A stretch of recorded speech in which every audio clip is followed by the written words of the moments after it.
उप मुख्यमंत्री जी है, बेचारे मुश्किल से तो बचे थे दिल्ली वाले में चक्कर में, और आज उनको निपटा के घर बैठा दिया। अरे भाई प्रेमचंद बहरवा जी, जनता में किस मुंह से आप अपना चेहरा दिखाओगे? भजनलाल जी ने अपना बचा लिया, डीग वाला बचा लिया और उप मुख्यमंत्री को निपटा दिया। सरकार पूरी तरीके से विफल हो रही थी, उससे लोगों का ध्यान हटाना और जनता को कैसे परेशान करना, ये कोई बदले की भावना से कार्रवाई होती है क्या सरकारों में? उप मुख्यमंत्री जी है, बेचारे मुश्किल से तो बचे थे दिल्ली वाले में चक्कर में, और आज उनको निपटा के घर बैठा दिया। आज प्रेस कॉन्फ्रेंस करने ही नहीं आए। अरे भाई प्रेमचंद बहरवा जी, जनता में किस मुंह से आप अपना चेहरा दिखाओगे कि आपका जिला जो वर्षों से डिमांड कर रहे थे, आपका जिला चला गया, आप उप मुख्यमंत्री हो। किस बात के उप मुख्यमंत्री हो?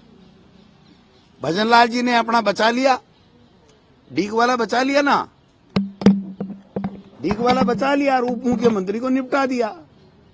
तो ये जो खेला किया गया है, मैं समझता हूं ये जो 12 महीने से सरकार पूरी तरीके से विफल हो रही थी, उससे लोगों का ध्यान हटाना और जनता को कैसे परेशान करना, ये कोई बदले की भावना से कार्रवाई होती है क्या सरकारों में?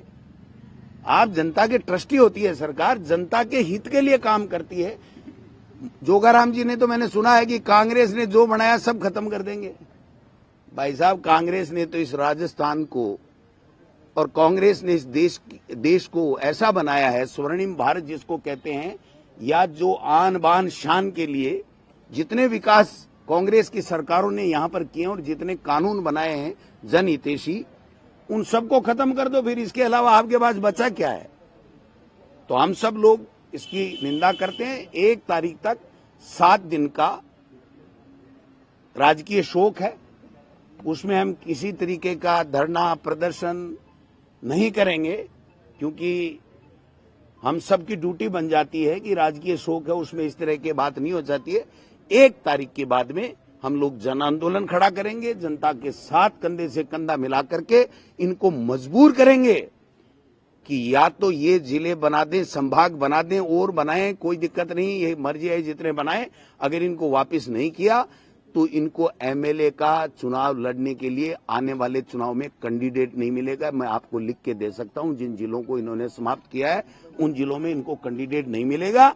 और हमारी सरकार, कांग्रेस की सरकार आएगी, और 101% मैं पार्टी के प्रदेश अध्यक्ष के नाते कहना चाहता हूं, ये जिले पुनः बनेंगे और वहां की जनता को हम वापस सौगात देने का काम करेंगे।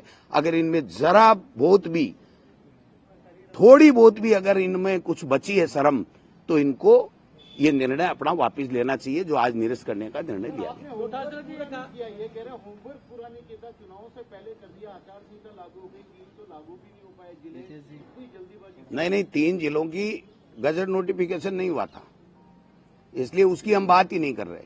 जहां कलेक्टर लग गए, एसपी लग गए, संभागीय आयुक्त लग गया, वहां पर आईजी लग गया और बिल्डिंगें बन गई, कलेक्ट्रेट भवन बन गए, सारे के सारे जिले के या संभाग के जितने भी अधिकारी बनते हैं, जैसे मेरे सीकर में एडिशनल चीफ इंजीनियर पानी का बन गया, बिजली का बन गया, दूसरे बन गए, तो सारी चीजें जब वहां पर हो गई, उसके बाद में आप समाप्त कर रहे हो, मतलब उन संभागों को। अगर आप में इतना ही था, इतनी विद्वेष भावना आप में थी, तो आप बनते ही कर देते।